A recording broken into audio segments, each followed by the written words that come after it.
I'm really happy to be here. By training, I'm an earth scientist, so this is kind of a new audience for me. But I'm going to describe something that we've been working on for the last 5 years, a program called NASA Earth Exchange, mainly to enable the scientists to do solve larger and larger problems. Okay. So this is what we call NEX, a collaborative compute platform that provides data, models, and analysis tools, and all that stuff in one place. I know it sounds quite ambitious, but not for the reasons that you would think. And in my own experience over the last 5 years, all the technical problems could be solved very easily. There are problems with the cultural and social issues, and getting the legal, getting the things like that, and having scientists to participate and contribute and stuff like that completely blew me away. That, when I started out compared to where we are now. Okay, so that's what I want to share. But first, let me address why we even wanted to do something like this.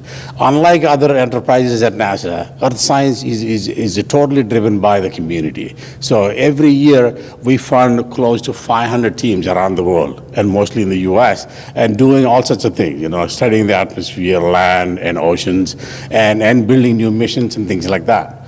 And they're all spread around the country. And on any given day, we have roughly between 12 and 16 missions collecting data, probably in the tens of terabytes. And all of that is being distributed from different data centers, again, spread around the country. So all these hundreds of investigators are spending a lot of time downloading the data, ordering the data, downloading the data, and pre-processing the data before they even get to do the research. And that involves a lot of redundant storage, processing facilities, and using a lot of network. But the bigger problem is sharing the knowledge. All these people probably are solving some very basic problems, over and over, because they're all dealing with similar data sets. And finally, when we publish a paper, everything looks great, but we don't really know exactly what went into those results, because we never see the codes and all that stuff. So these are some of the drivers for us to build this kind of cloud-type platform. But mainly what we wanted to do was really change the way Earth science is done at NASA. Because NASA, what they wanted to do was launch the missions and make the data available, really, and then they were done with it. And then move on to the next mission.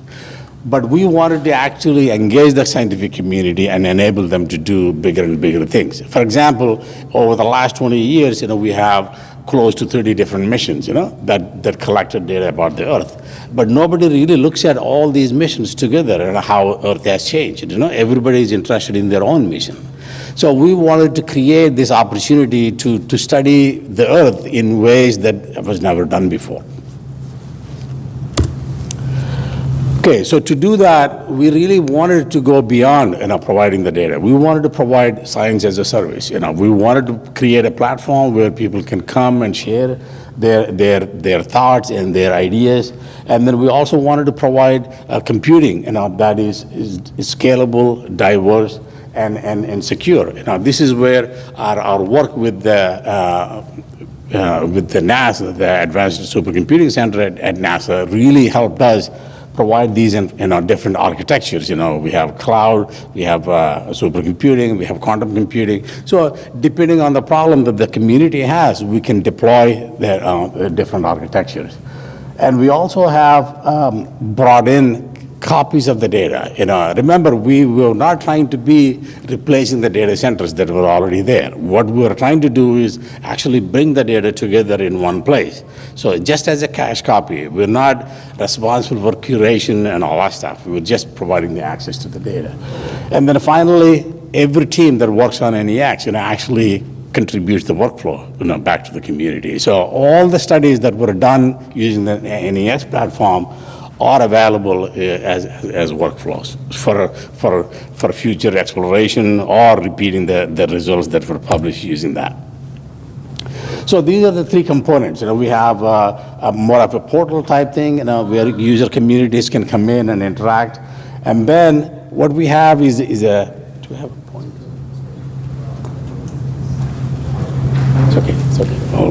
So a sandbox type environment where people can bring their codes and then actually test them on small data sets before deploying on the supercomputing platform. So this is the architecture that we were trying to enable. So bring them at the top in terms of collaboration, and then test their codes, and then in a very quickly deploy them on the HPC environment. Okay, and then again share the results back on the cloud. So this is the view of the system. People have direct access to like a shell account. If you have a complete clearance, security clearance, because this is behind the firewall. And then people can also interact through the workflows that are available on the web or the APIs that we have for some of the data sets. So those are the three different ways of interacting with the system. Okay, and then for collaboration, we have all sorts of tools. We have a portal that people can sign up and then share their PowerPoints, their papers, and all sorts of things like that. And then we have a more Adobe Connect type situation where they can have conferences, workshops, and things like that. And the NAS, the Supercomputing Center, also has a hyperwall. So if you have large-scale analytics that you have done on the data, that you could deploy the hyperwall to visualize the results that you have. Okay, so these are the main technologies that are being worked on at NEX. The main thing is the workflow management. And we have put a lot of emphasis on the workflow management because we think a lot of the knowledge that is created by these graduate students and postdocs is actually wasted without having been captured. And the other one is this science data management. I'm a scientist. For me, nothing matters. All I want to do is how quickly can I get access to the data, and then how quickly do my analysis and publish. Really, everything else is secondary to me. And that's what this whole science data management is actually helping us drive the requirements, and how quickly we can serve the community. Okay, then back to the workflows. And when we started out, we were trying to support two types of science at NEX. One is purely satellite data analysis, and the other one is modeling type. As you can see, every year, if I, this is just one example, but if I update this every year for the last 5 years, you can see more and more studies coming up, of leveraging off of the previous workflows. And this is really one of the best ways to capture what is happening and how NEX is evolving, over time, what kinds of studies are being done, and how people are actually deploying the HPC resources and big data analytics and things like that. And that's something that we are keenly tracking on. So again, back to the science analytics. So this probably is the single most important thing that we learned is by engaging the community, everybody has their own problem. They're not really interested in all the data that you have at NEX. They are interested in a specific data set and then how quickly they can get access to it. And that's what this analytics architecture provides them. When they bring their code, they want to see which loader actually helped them to get access to the data that is available, and then how quickly they can do the analysis. So now I'm going to show you some of the examples that folks are doing on NEX. This is one example where the US has been collecting Landsat type information. This is at 30-meter resolution globally almost every 15 days. So there's a lot of data that has been sitting in the archives for the last 30 years. And this is the first time that we were able to actually bring it out of the archive, which took us 2 years to move from Eros Data Center in Sioux Falls to NASA Ames. 2 years to move the data. But once we have it there, we can process the entire archive in a matter of hours. So that's the kind of capability that we have now. So every time somebody has a new scientific question, they can actually reuse the workflow that has been set up and then create new scientific products. And similarly, there are teams that are looking at high-resolution land cover classification. And so in the U.S., the USDA, the Department of Agriculture, flies the entire country at 1 meter resolution in multispectral. Okay, so the entire country every 2 years, but nobody has ever processed the whole data set ever. Okay, and this is the first time that we're trying to do on how can we use that data to create these very high resolution features. For example, you can count the number of rooftops, you can count the number of parking lots, you can count the number of trees actually, for the entire country. So, but that's, the architecture allows us now to do what people have been doing for their little, little city. Now we can deploy the same analysis for the entire country using the data.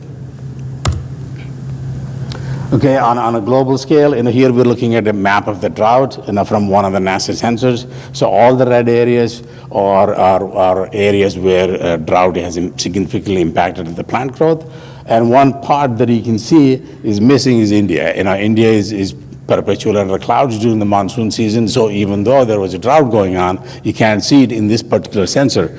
Since we have all the data on NEX, we can go and look at a microwave sensor that actually sees through the clouds, and then sure enough, there is a negative rainfall anomaly over India at that time. So having the data in one place and quickly accessible, you can go zoom in onto specific areas, and then you can deploy a whole new sensor, in this case, a Landsat at 30 meter resolution. So from global scale, I can go down to individual farms, which farm is affected by drought and which farm is not affected by drought. So that is the kind of view that you can get by having the entire archive in one place. Okay, so the last example that I want to do is a climate, climate assessment. Now everybody, probably heard that climate change is a big deal, and there are a lot of people working on it. People who do pure modeling, they run climate models and produce new projections every so often. And then there are other communities that take those results and then look at what are the impacts of those projections on water resources, on agriculture, on public health, and things like that. But Congress has mandated that this process be repeated every 4 years. Okay, so think about not having a platform like NEX. So every 4 years, you're starting from zero. Okay, you're reinventing the wheel. But having something like NEX, we can capture the workflows every 4 years, and then the next cycle we can actually reuse all the work that was done before. So having everything in one place, that's the advantage of efficiency, is what I'm trying to say. Okay, so the other one is having workflows and having the data. How does it help? I'm going to give you an example of Amazon. And Amazon, as you know, is one of the largest contiguous forests around the planet. And everybody is fascinated because it is a lot of biodiversity, and it absorbs a lot of carbon and all that stuff.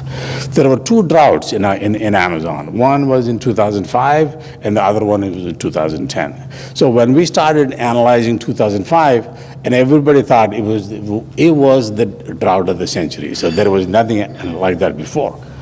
And it took us almost 2 years to actually bring the data, analyze it, and publish it. Okay, and then when we were just about to publish that, and then 2010 came, and then we found out actually 2010 was even bigger than 2005. Okay, but this time we have the workflow and we have the data. And the whole process took 3 months. Okay, so the drought ended in October, and we were able to actually send a publication by February. So that's what allows us, to very rapidly analyze the data around the world. Okay, so this what was done at NASA, inside NASA, mostly for NASA-funded researchers. And we found out over the last 5 years that we cannot keep up with the resources and the demand. So the two, went out of sync very quickly because more and more people started coming in, and even though we have a supercomputing center, still our resources were not enough. So that's when we went to Amazon and said, okay, so you guys have scalable infrastructure, and how about hosting some of the data, and we actually put the codes and then lectures and all that stuff. And so this is we're in the process of actually deploying NEX in the cloud, in partnership with Amazon. This morning there was a discussion about the economics and all that stuff. So we're not really going there yet, in terms of what it costs to actually do what we're doing inside NASA on Amazon. But we wanted to engage a much broader public. Remember, to get access to NASA infrastructure, you need NASA funding and NASA-funded proposal and all that stuff. But in this case, none of that is needed. It's completely open. Everything is available on the cloud. So if you're willing to spend a few $100s, you can do what we can do inside NASA. So that is the kind of infrastructure and capability that we're trying to create inside NASA and outside NASA, from all the lessons learned from inside.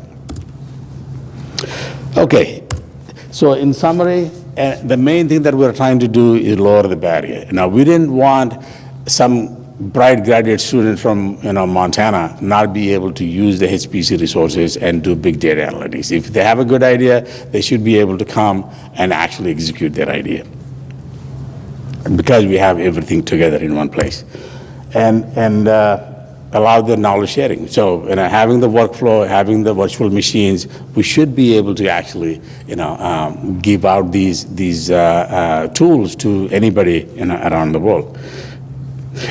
Which actually happened in the last 5 years. Believe it or not, the publications that use NASA data are more from outside the U.S. than from inside the U.S. So it's already happening, this knowledge sharing. And framework for transparency. There is more and more scrutiny about earth sciences. We just cannot publish whatever we were able to do in the past without scrutiny. So especially anything to do with climate. And if you report that snow and the sea ice is melting, people will say, okay, show us how you did it. And that's what we're trying to create, some kind of a transparency. And prototyping. And so, if you have an idea, you don't want to go and build a lot of infrastructure to see whether your idea is worthy or not. But here we have a platform where you bring your idea and you can test it or extend it to other domains and other geographic regions very quickly. And finally, a broader community access. So, with the click of a button, you should be able to deploy a virtual machine on Amazon, and then you have provided access to thousands and thousands of people around the world, without any restrictions. Thank you.